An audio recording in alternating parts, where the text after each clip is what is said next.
You are Locked On Gators, your daily podcast on the Florida Gators. Part of the Locked On Podcast Network, your team every day.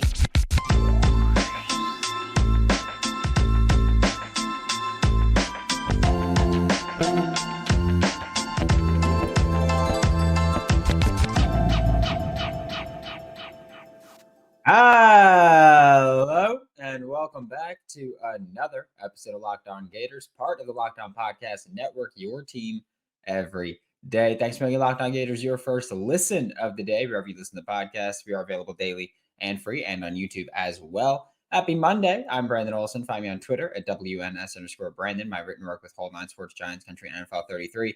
These days, every new potential hire can feel like a high-stakes wager for your small business, and that's why LinkedIn Jobs helps you find the right people for your team faster and for free. Post your job for free at linkedin.com/lockedoncollege. Terms and conditions apply. And like I said, I think I'm ready to tell lies about this Florida Gators defense for 2024. First off, let's go with the obvious. Can't possibly get worse than it was last year. Right? Hopefully, if it gets worse, pack it in. Like we're Texas Tech at that point. But looking at what Florida brought in in the transfer portal and high school recruiting, the roster additions make this defense considerably improved. And we talked about, I know that a lot of you hate when I mention Princely. We've talked about losing Princely Amonmialan, who was your best pass rusher last year, but that you brought in Joey Slackman. You have a second year of TJ Searcy and Kelby Collins. You've improved the defensive line play in general, even without that departure. Like overall, your defensive line's better. It's plain and simple. And I think a big part of that is now you have players, pretty much every player on that defensive line, able to contribute both versus the run and the pass. Whereas last year you had, like this year, you have Cam Jackson back. I don't expect him to do much at all as a pass rusher. As a run defender, very good. Nose tackle is like the one spot where you really get that. Like nose tackle is the one spot where you go, yeah, we don't care if you can rush the passer at all. You can stop the run. You're good enough to start there. And so Cam Jackson coming back gives you that. I still don't expect much from him as a pass rusher, but against the run, he's still there. He's still good. Happy to have him back. Caleb Banks last year was a better pass rusher than run defender. This year, you have Joey Slackman stepping into that role. And Caleb Banks is a decent pass rusher, not a good run defender, because obviously everybody's going to be better at one usually. Joey Slackman, good at both. And so having that versatility there. Having Kelby Collins, I liked what he did last year. And honestly, I know we're saying, oh, he's probably going to play that big end spot in that rotation with Slackman and Banks. I want to see Kelby at the F. Just that strong side defensive end. I want to see him there because I think he could hold his own there. I think he'd be a solid pass rusher and run defender there. TJ Searcy at Jack. We'll see. I think he needs to show me a little more as a run defender, but it wasn't for lack of effort in 2023. I think where we saw him lack as a run defender in 2023 was literally just he wasn't capable of doing it, which makes a lot of sense also because you look at a true freshman coming into the SEC, a true freshman that's fairly lean. It's not easy to come in and be a stout run defender right away, right? But we still saw him make his plays where he could with quickness when teams tried running to that edge. He was usually pretty good at getting around the edge and making a play there. So I think having that balanced defensive line of every player being able to contribute versus both the run and the pass really makes your team considerably better on the front four at least. You look at the linebacker play, going to be improved. You have year 3 of Shamar James, year 2 as a starter, and hopefully a healthy year for Shamar here in Gainesville. You've got Pup Howard coming in as the other off-ball linebacker, or who we are anticipating to be the other off-ball linebacker.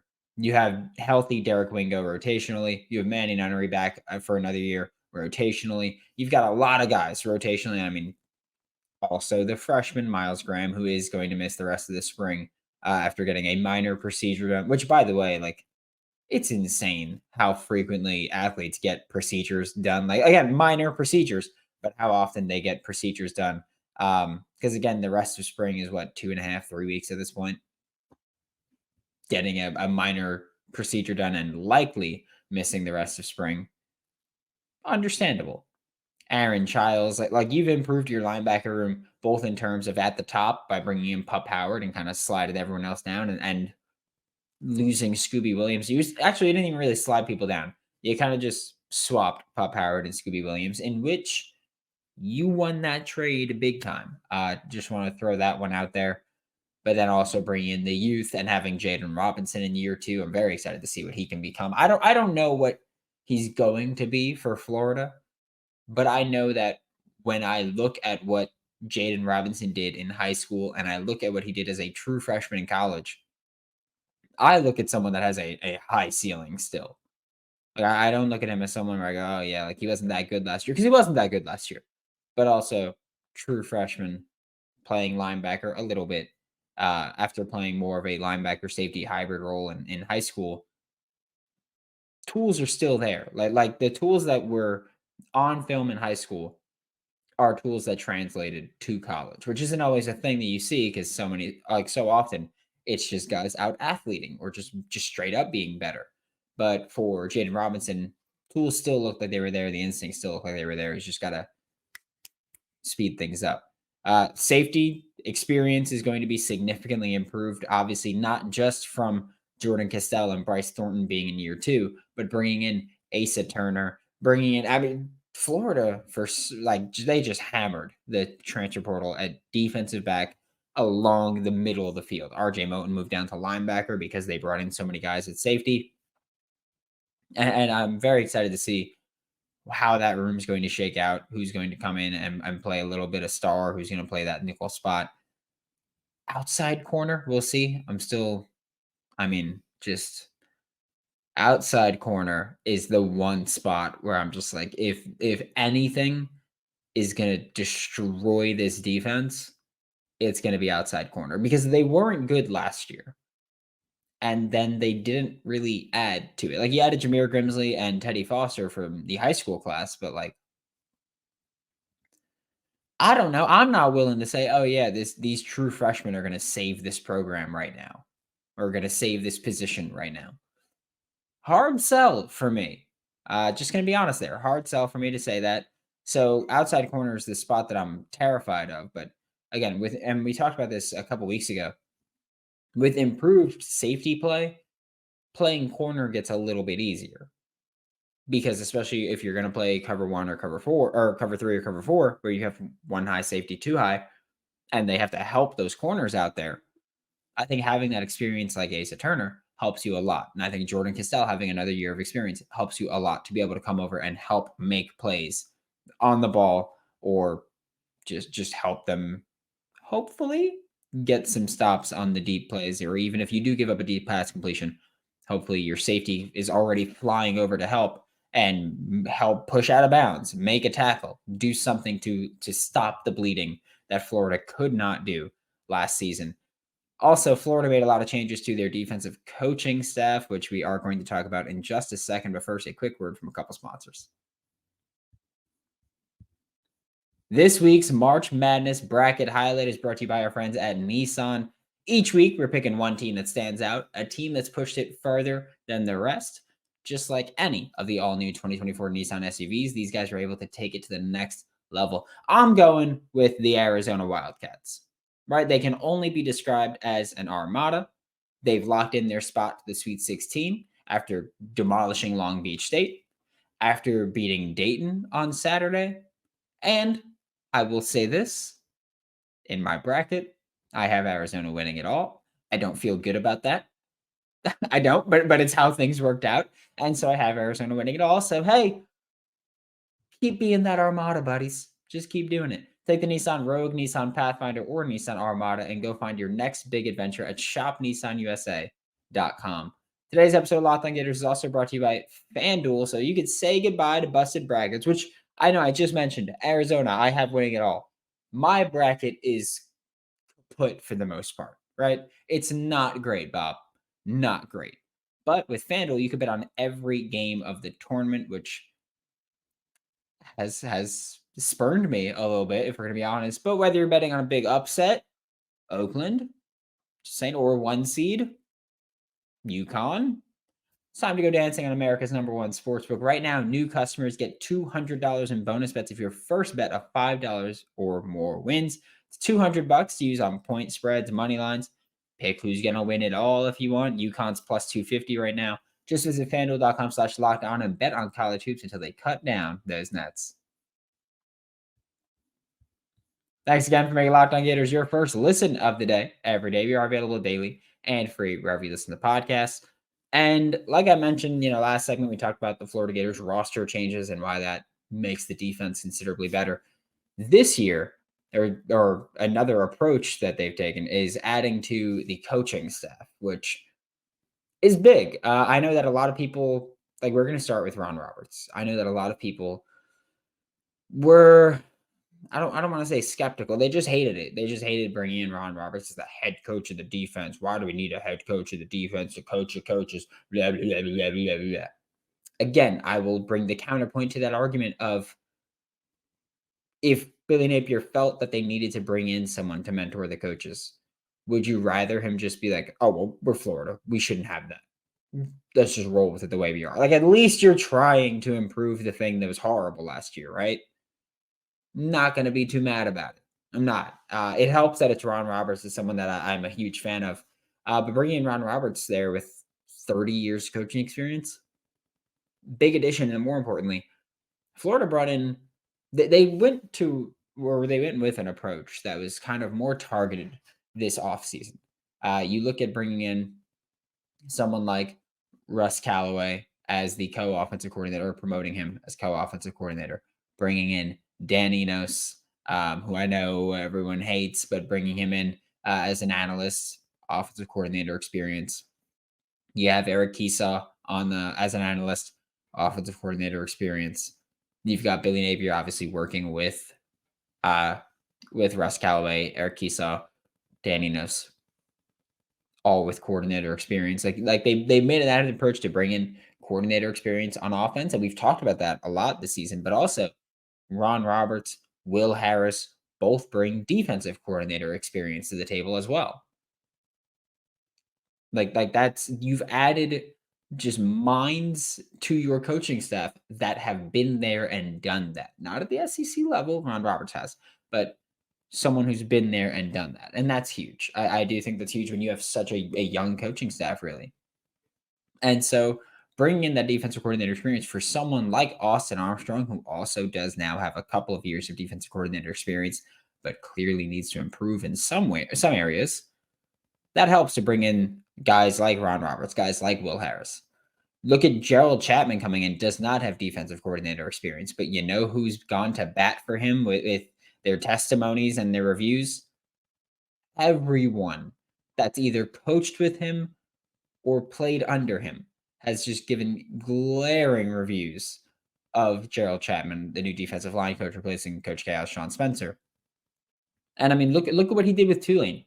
Tulane's defensive line was just aggressive as all hell, and it worked for them. And Florida, they're kind of built to take that same approach on the defensive line of, we're getting in the backfield. I don't care if you're running the ball or throwing the ball. We're getting in the backfield. And that's the approach that you should be having. And I do think that we'll see a little bit more of a one gap approach here from Florida at some points in 2024, where maybe you take Cam Jackson off the field. Cam Jackson, very good 2-gap player in the sense of he can just occupy 2 gaps. And by that, I mean either side of the center, he can handle that responsibility. But when you go, all right, well, you have 1 gap that you have to worry about. That's usually a sign of, we're going to be a bit more pass focused here. And Cam Jackson, not very good at that. But you put Caleb Banks or Jamari Lyons in there, or Joey Slackman at the other end tackle spot, you can generate a bit more of a pass rush. So I'm excited to see how Gerald Chapman improves the defense there. Mike Peterson back with the edges. Your inside linebacker coach is Ron Roberts. Your secondary coach is Will Harris. You've brought in defensive coordinator experience. You've brought in guys who have good reputations, guys who have seen programs excel at those positions at the top.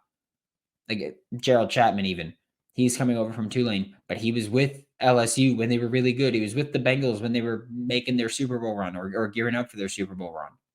He had to work under Lou Anarumo, who I don't know if you know this, but the defensive coordinator of the Bengals, Lou Anarumo, hell of a defensive mind. Like what he does is just bat-ass crazy. He's incredibly talented. I love it.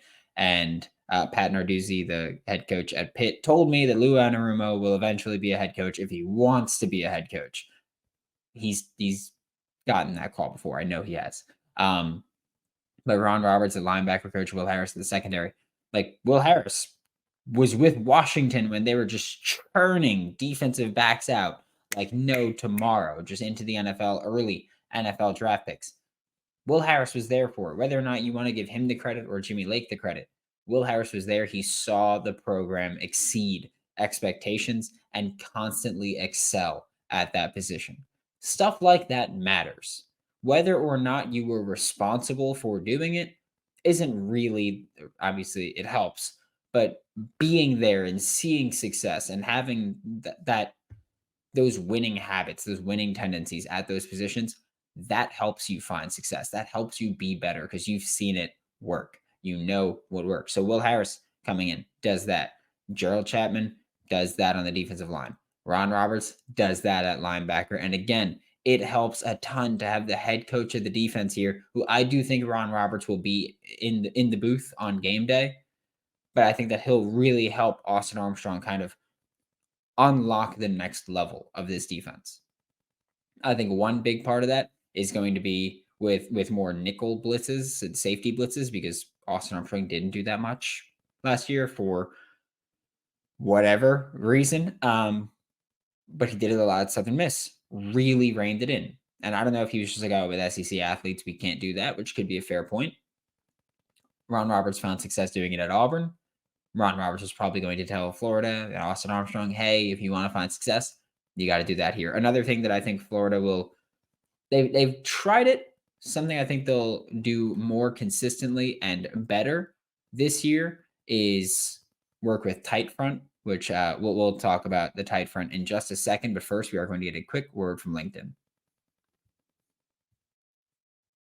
When you're hiring for your small business, you want to find quality professionals that are right for the role. That's why you have to check out LinkedIn Jobs. LinkedIn Jobs has the tools to help find the right professionals for your team faster and for free. And LinkedIn isn't just another job board. LinkedIn has a vast network of more than 1 billion professionals, which makes it the best place to hire. Hell, I mean, on LinkedIn, that's how we got Jameson Vest here a month ago at this point, almost 2 months ago, when Florida brought in Joe Houston as a special teams analyst. Gives you access to professionals that you can't find anywhere else. LinkedIn does all that while making the process easy and intuitive. And LinkedIn knows that small businesses are wearing so many hats. You don't have a ton of resources. Not unlimited, right? You're a small business. LinkedIn is constantly finding ways to make the process easier, including launching a feature that helps you write job descriptions, making the process that much easier. Post your job for free at linkedin.com/lockedoncollege. That's linkedin.com/lockedoncollege to post your job for free. Terms and conditions do apply.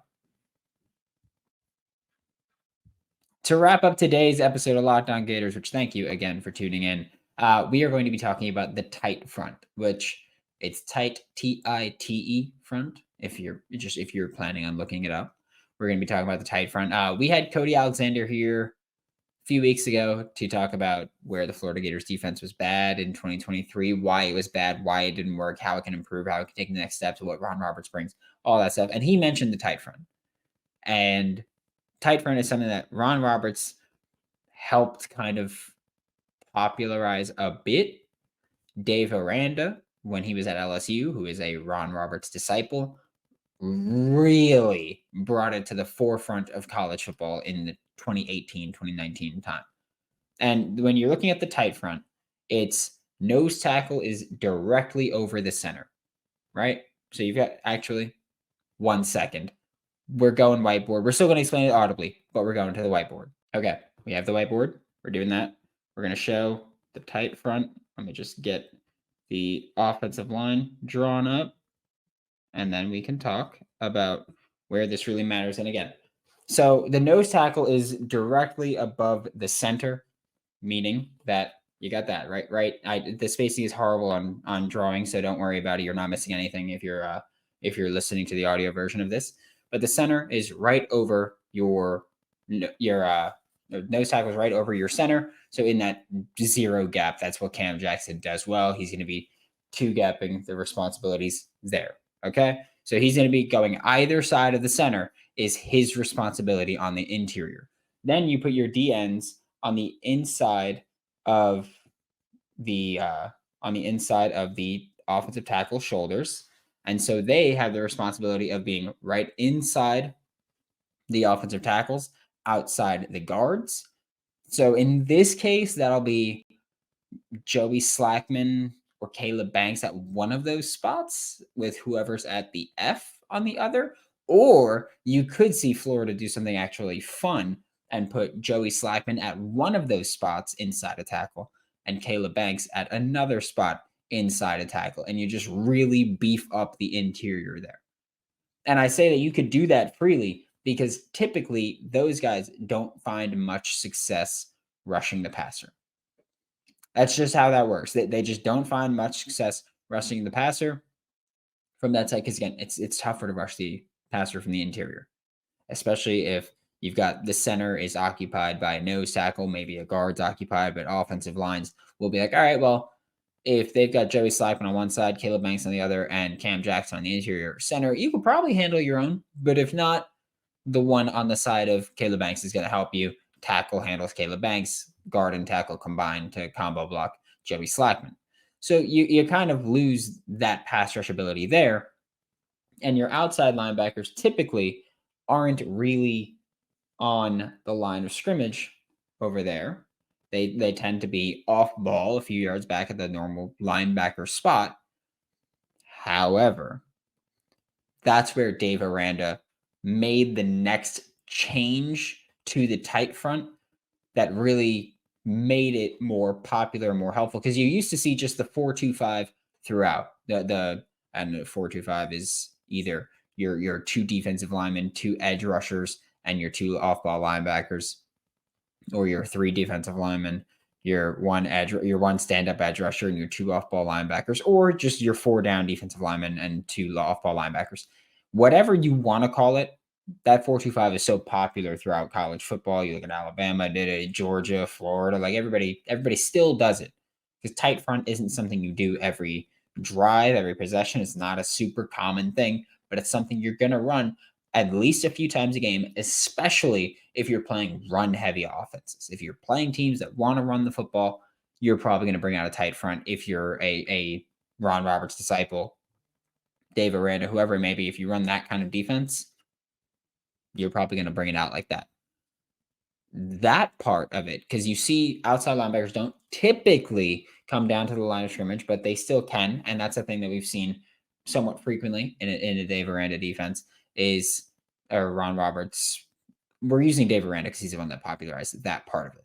That part of it is best suited for someone like Pup Howard, who you just brought in. You could play it off-ball linebacker. And you said, hey, he's going to play a little bit off the edge. He's going to play a little bit off-ball linebacker. So he could be that overhang edge for you. Or he could stay off-ball and he can rush the passer from that off-ball spot. He could play the overhang edge and drop back into coverage. We've seen it happen a lot. We saw the tight front last year for Florida. We just didn't see them do it well. Pup Howard can kind of change that. Because then you also look at your middle linebackers are going to be right in between. They're going to be off ball, still a few yards back, but they're going to be between the end and the nose tackle on both sides. You got to have everything tight there and everything confront. That's why it's called the tight front. Who would have thought? But your inside linebackers are off the ball, spaced between the nose and the ends on both sides of the nose. So that way, they have the responsibility on the interior as well to defend the run there. They can fly outside when you're defending the run if they're running out wide. That's what the tight front is supposed to do. The tight front is supposed to basically tell offenses, hey, you can run the ball if you want, but it's going to have to be outside the tackles because we've got our center eating up the center. We've got our nose tackle eating up the center. We've got our ends eating up the space between the tackles and the guards. So you're not running in between them either way, because the guards have a guy really on both sides of them. Like left guard has the center is the nose tackle's head up on the center, but the left guard is still potentially having to help while also potentially having to worry about that edge rusher or that end right on the other side of him. Right guard has to worry about it the same side, the same thing, just different sides. And so everybody can be occupied on the interior. And you have those inside linebackers. If they rush, guard has to worry about that too. You're putting the guards in hell, really. Who are we gonna crush? The guards. Who are we gonna kill? The guards. Who are we gonna? I'm not gonna finish the quote. But I'm just saying, like you're putting the guards in hell, really. And so when you have that, especially if you bring the outside linebacker to the overhang, now you have a threat as an edge rusher, and your tackles are being put in hell. But you want to force teams to run outside the tackles. And you kind of want to make it a foot race to that boundary side.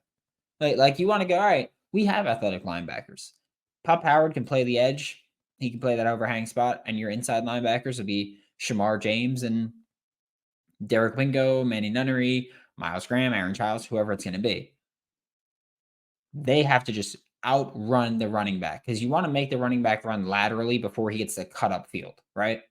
And so for Florida, you want to have your linebackers being able to come over and make that stop, and you want to force the defense to run out wide. So when you play these run heavy defenses, when you play Kentucky, we better see this tight front come out frequently, and we better see them, I don't know, execute it properly this time. That might be a little bit nice. But for Florida, I think that's the next spot for you to really take that step schematically is going to be with that tight front, or I think that's where they will take the next step schematically, is with Ron Roberts helping them install that tight front better. Because again, Dave Aranda made it cooler. Ron Roberts still helped bring it to just the forefront of college football. And you don't see it in the NFL too much, but you see it more in college football. Expect to see more from the Florida Gators in 2024. Thanks for making Locked On Gators your first listen of the day, every day. We are available daily and free reviews in the podcast and on YouTube. We'll be back tomorrow. Talk more Florida Gators football. For Locked On Gators, I'm Brandon Olsen. Don't forget to follow me on Twitter at WNS_Brandon. Find out my written work with Giants Country and NFL 33. And I'll see you all next time.